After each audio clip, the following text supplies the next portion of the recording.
is Dawn Hudgins, and welcome to Tea with Me. And today I have a very special guest with me, and I'm going to let him introduce himself to you. Ab, you want to go ahead? Yeah, absolutely. Thank you for having me, Dawn. My name is Abhijat Saraswat. Most people call me Ab, Abs, Ob, and variations of that. Yeah, and I'm really excited to be here today. Very good. So tell us a little bit about yourself, where you work, what you do, a little bit about your family, if that's comfortable for you, whatever you would like to share. Yeah, absolutely. So my full-time gig is I am the Vice President for International Business at Litera. I'm based out of Chicago, and international business is a bit of an odd title that for us means I look after everything outside of North America. So EMEA, APAC, Latin America. And the second thing I do is I host a podcast called Fringe Legal, which takes up a large part of my time as well. That's very much a passion project. And yeah, I live in Chicago with my wife and a little dog, Sophie, who's a miniature beagle. So I think if you took a look at your career, you're very successful at what you do, and that usually means that along the way you've had several roads along your journey and people that you've come in contact with. Who along your journey has left a lasting impact on you? How has their life or how they led affected you, improved you, offered you opportunity, or kind of changed the landscape in which you live and work? Yeah, I mean, that's a really interesting question. I'll try and maybe not mention specific people because I don't want to mistakenly leave someone out, but I'll certainly explore some of the impacts that people have had. So I took definitely a very odd path to get to where I am today, and thank you for calling me successful.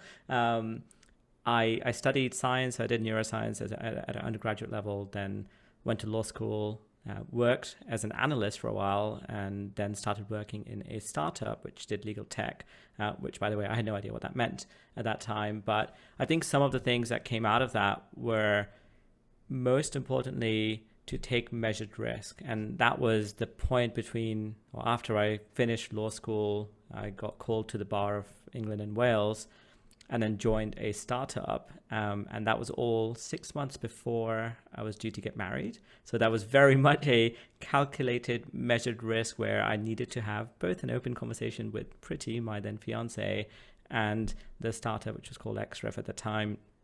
And that was such an important lesson for me, where you do need to, you don't want to say no to opportunities because it may not seem like the right time, but you do need to be able to evaluate them to ensure that, well, is this the right time for me to say yes? And if I do say so, what do I need to be mindful of in terms of a risk perspective? So can we mitigate that? Can we minimize that? Can we manage that?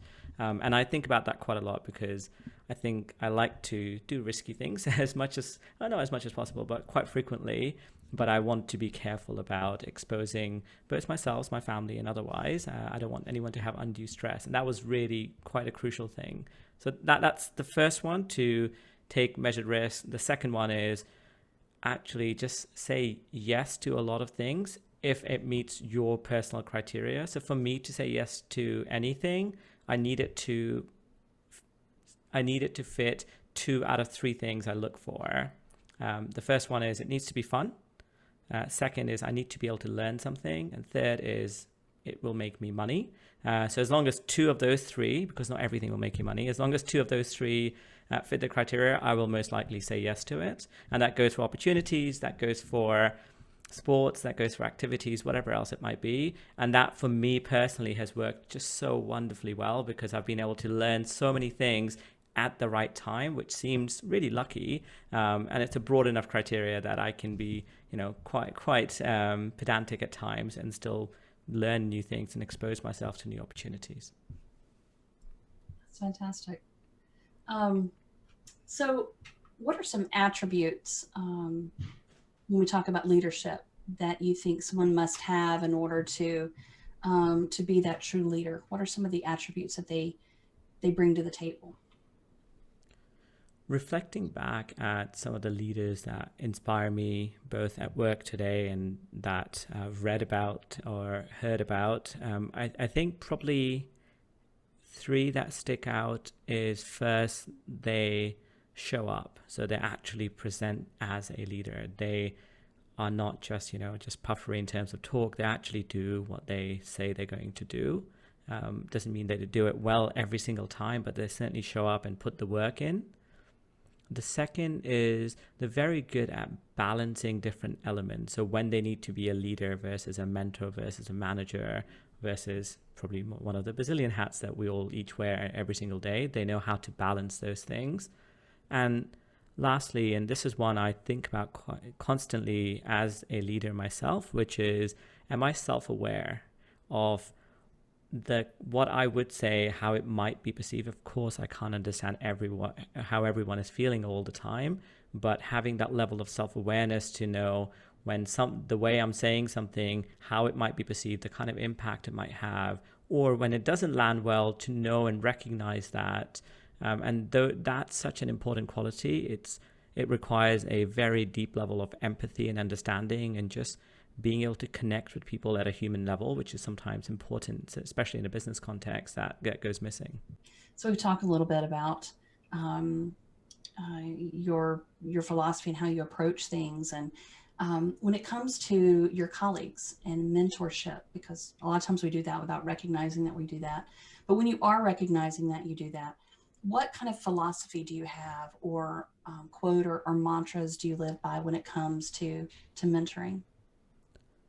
So I have a lot of mentors. I'm not sure if they recognize that they are my mentors, but I certainly have a lot of mentors, including Joy, who we both know well, the CEO of ILTA.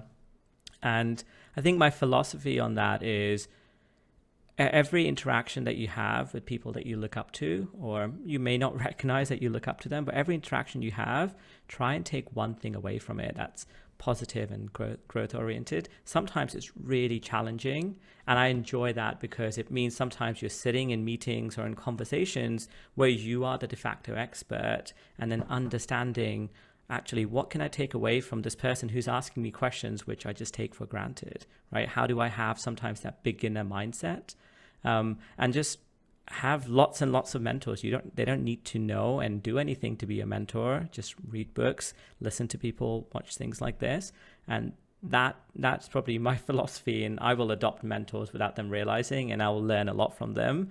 And eventually, if I know and if I meet them, I will absolutely give them due credit and thanks. But sometimes they're just an absentee mentor, and you still get a lot from it. Yeah. So if you could take all of your trailblazing knowledge from being a leader and kind of boil it down to one key phrase that you could share with others, what would that be? So I'm going to steal something from Ray Dalio, from his book Principles, and it's be radically open-minded. That would be my one phrase. And that just means to me just that you recognize and keep in check your ego and your blind spots. So any biases you may or may not have, you challenge yourself to recognize, am I making this from a place of, a personal previous experience, or is this what an objective person might also observe or do? Thank you so much for coming on Tea with me. This has been fantastic.